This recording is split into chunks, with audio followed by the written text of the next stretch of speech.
Emily, Jen, I was going to just put this track bar on the Jeep, but I thought this would be a great time for me to tell you a story about the track bar. And it's going to be informative, and it's going to be fun. I hate your stories.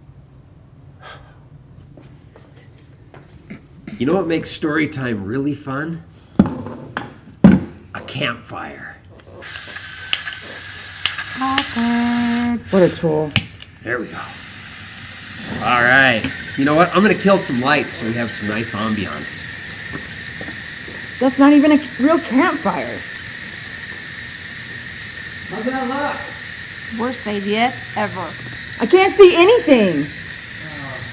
All right. I'll turn them back on. You know what? It'll still be fun. That thing burns me. My dad's gonna gut you like a fish. Are we done yet? We're just trying to have fun here. Now, can either one of you tell me what this part is? We don't care. That's exactly right, Jen. This is a factory JK track bar. Now, what we have here is TeraFlex's new heavy-duty adjustable track bar. Now, the first thing you're going to notice about the two is the difference in the girth. You'll also notice moving right along, next thing you'll notice is this adjusting sleeve. Now, the adjusting sleeve makes it so that we can lengthen that track bar to compensate for any lift that we might put on the Jeep. Let's just take a look at how this stock track bar reacts to a 3-inch lift and 37-inch tires. I think you're going to be surprised. Hey, come here. You guys come in here and take a look at this. We have to. Yeah, you want to look and see how this track bar bends and warps back and forth as we work that steering wheel. Well, any kind of movement in that track bar is going to translate into a loose feel in that steering wheel. You don't want that.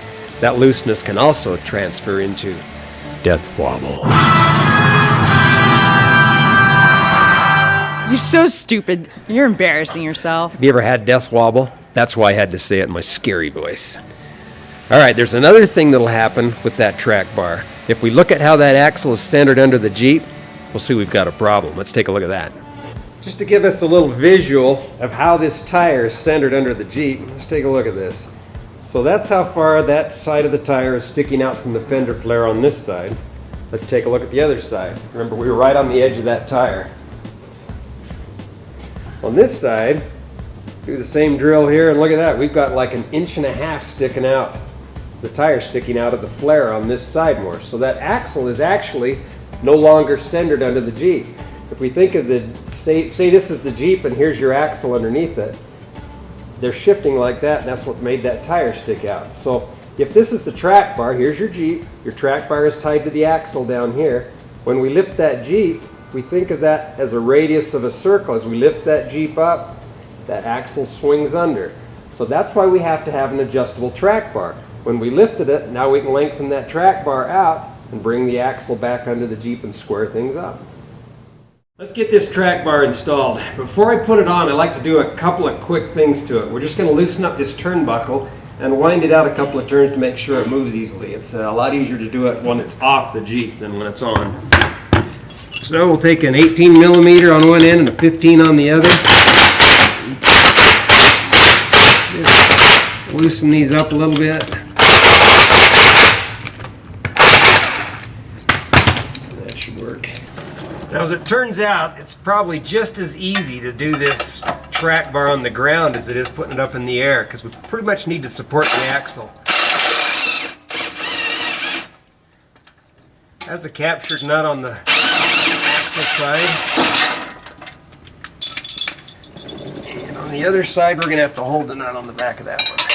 Just 21 millimeters.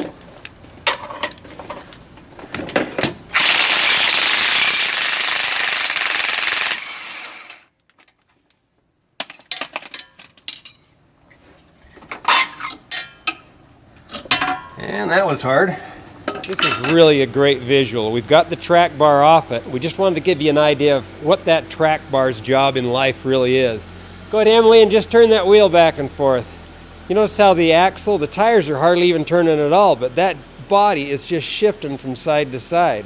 So there's a tremendous amount of load on that track bar when you're turning, especially when you're stopped. That's why it was bowing when we saw it earlier.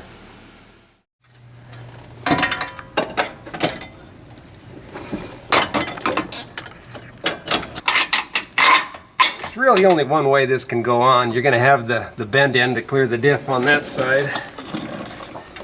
And the other end is going to just drop down into this axle bracket. And this is where a little helping hand will go a long way. We'll have somebody go up in front in the steering wheel, wiggle it back and forth, and it'll just line this track bar up for us. You probably don't need to start it or anything. Just give it a twist and I'll tell you, see that? There we go, a little bit more right there. She just turned that steering wheel, it lines it up, and put the bolt in. So it makes it really easy. Okay, you're good up there, Emily. We'll start the nuts on both of them. And because we're on the ground, it's okay for us to just go ahead and start this up.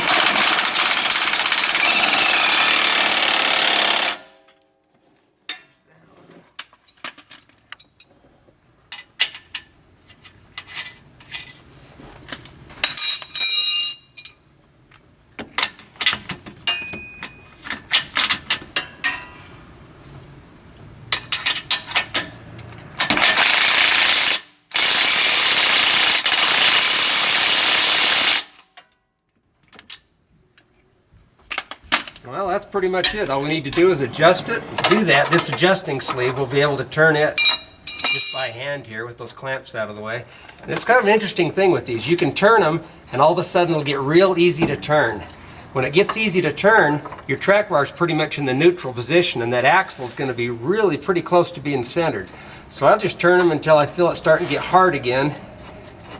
There we go, just got all easy. And then I'll just stop and we'll go out and measure it. Make sure we're squared up. We're just going to measure between the frame and some point here and decide if our frame is square with this tire. So we're just, there's top of that speed bump's a good spot. We're just going to catch it on his right there. We'll measure out to this tread on the tire. So there's different lugs. We're on the most outer tread and it looks like we're, 15 and a half inches there. Yeah, 15 and a half. Go measure the other side. Okay, we picked the same spot on the Jeep, and you could measure off the tower anywhere you want, just same spot on both sides. Then we come out here, we've got the outermost lug on that one. We're at 16 and a quarter on this one. So we've got a little bit of movement to do. Nobody told me there was going to be math in this. Okay, here we go. Okay, just keep adjusting until you get the same measurement on both sides and that axle's centered. Okay, we're just going to tighten up the clamps on our adjusting sleeve.